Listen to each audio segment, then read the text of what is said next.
नमस्कार, हमारे YouTube channel पर आपका स्वागत है। आज मैं लखनऊ विश्वविद्यालय के 2023 के बीएड थर्ड सेमेस्टर के first paper measurement and evaluation in education के बारे में बात करूंगा, जिससे कि आपको क्वेश्चन पेपर के पैटर्न के बारे में पता चल सके कि क्वेश्चन पेपर किस तरीके से आता है। तो स्टार्ट करते हैं। ये देखिए, BEd third semester examination 2023 measurement and evaluation first paper, time 3 hours का और मैक्सिमम मार्क्स 80, क्योंकि 20 मार्क्स का इंटरनल होता है।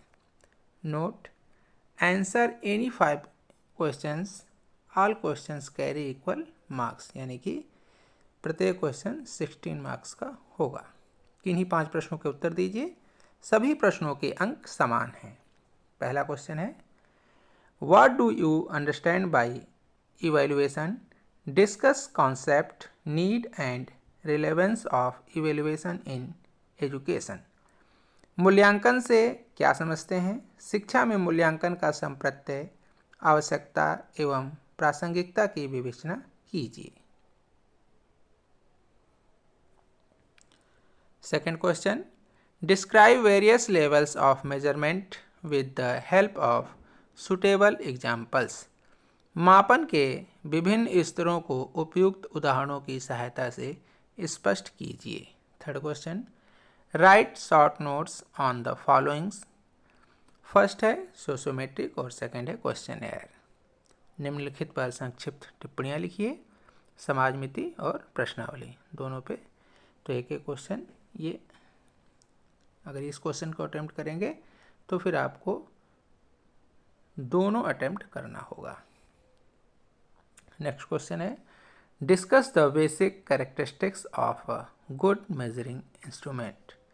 एक अच्छे मापन उपकरण की मूलभूत विशेषताओं की विवेचना कीजिए। Fifth question, define the concept of personality. How do we measures personality? Describe projective method of personality assessment. व्यक्तित्व के संप्रत्यय को परिभाषित कीजिए। हम व्यक्तित्व का मापन किस प्रकार से करते हैं? व्यक्तित्व आकलन के प्रक्षेपी विधि का वर्णन कीजिए। Six question, right short notes on the following. पहला है इसमें इंटरनल इवेल्युएशन, दूसरा है एक्सटर्नल इवेल्युएशन। निम्नलिखित पर संक्षिप्त टिप्पणियाँ लिखिए। आंतरिक मूल्यांकन, बाह्य मूल्यांकन। इसमें भी अगर आप ये क्वेश्चन अटेम्प्ट करेंगे तो फिर इन दोनों को अटेम्प्ट करना होगा। एक क्वेश्चन 8 मार्क्स का होगा, 8 + 8 16। नेक्स्ट क्वेश्चन है, what do you understand by summative evaluation? Differentiate between summative and formative evaluation.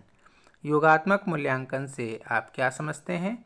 योगात्मक तथा संरचनात्मक मूल्यांकन के मध्य अंतर स्पष्ट कीजिए। फिर शॉर्ट नोट का एक और क्वेश्चन है, right short notes on the following. इसमें पहला है क्राइटेरियन रेफरेंस टेस्ट और दूसरा है नॉर्म रेफरेंस टेस्ट। निम्नलिखित पर संक्षिप्त टिप्पणियाँ लिखिए। निष्कर्ष संदर्भित परीक्षण और दूसरा है मानक संदर्भित परीक्षण। नवा क्वेश्चन है, what do you understand by the measures of central tendency? Explain it's usefulness in your on words. केंद्रीय प्रवृत्ति के माप से आप क्या समझते हैं? इसकी उपयोगिता को अपने शब्दों में समझाइए। Last question, find out standard deviation of the following data. तो ये डेटा दिया गया है, इस डेटा के ऊपर आपको स्टैंडर्ड डिविएशन या मानक विचलन निकालना है। तो ये आपको 10 क्वेश्चन दिए गए हैं। 10 क्वेश्चन में से कोई भी 5 क्वेश्चन आप अटेम्प्ट कर सकते हैं। तो इसी पैटर्न पे इस बार का भी क्वेश्चन पेपर आएगा। तो आप इस पैटर्न को ध्यान में रखते हुए आप अपने प्रश्न पत्र के लिए तैयारी कीजिए। आज के लिए इतना ही, धन्यवाद।